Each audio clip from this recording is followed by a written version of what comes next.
going to do it again here on YouTube. Hope you are well. I thought I would just do a bit of a quick video to explain the difference between Devon Larratt's lift and the lift that you've been seeing me doing. Now, of course, the Devon Larratt pronated static lift has been made famous in recent times by Devon Larratt. He's been using this method of training for quite a while, and he's been having some significant success at the table. And so naturally, everybody in the arm wrestling world is paying attention, and everybody in the arm wrestling world is having a go at it. So I thought I would talk to you today about the differences between Devon's lift, my lift, what's more difficult, what those aspects are, what it means to the table, and I thought I'd have a go at both of them and show you the differences as well. Good to see everybody tuning in. Hope you guys are well. So let's get straight into it. So as I said, the Devon Larratt lift has been made famous in the last few months. Devon's been kicking ass on it, and it seems to be his static pronation that has been the difference. So Devon describes his setup as this. Okay, looped over the thumb, wrist kicked back, forearm parallel. He kicks the wrist back, engages the thumb before sitting back and lifting it.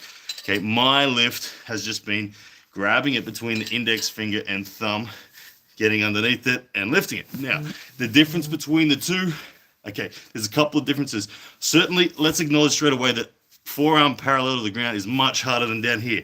You've been seeing me lift, like this morning, I did 66 kilos like this. Okay, that is much harder than if I did it there. Okay, that's something that I'm working towards getting it to there. So straight away, we acknowledge that. But you got to realize that having the straps, gripping the straps like this, okay, very much affects your pronation still.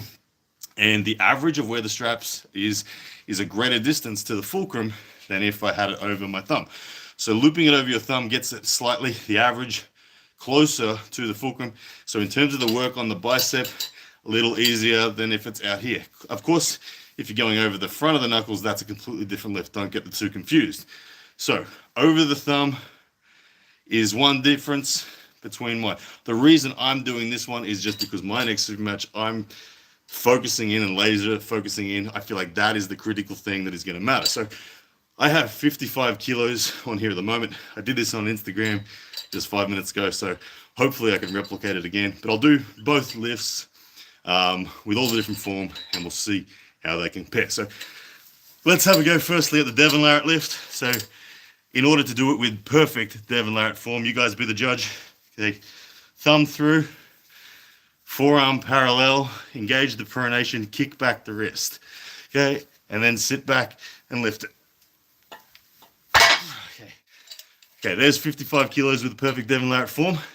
I'll try to do the same thing now with perfect form using mine. So just index finger and thumb between there, parallel forearm.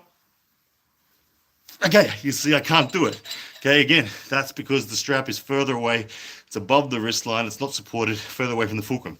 With my lift, if I get underneath it,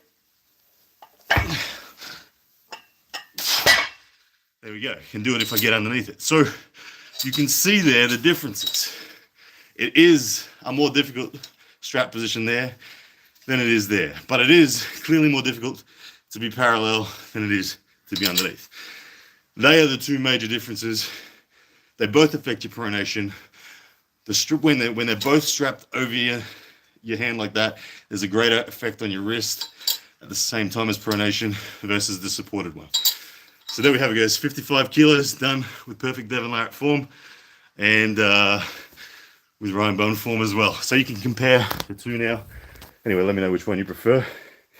Either way, short live. Hope you're well. Go get strong.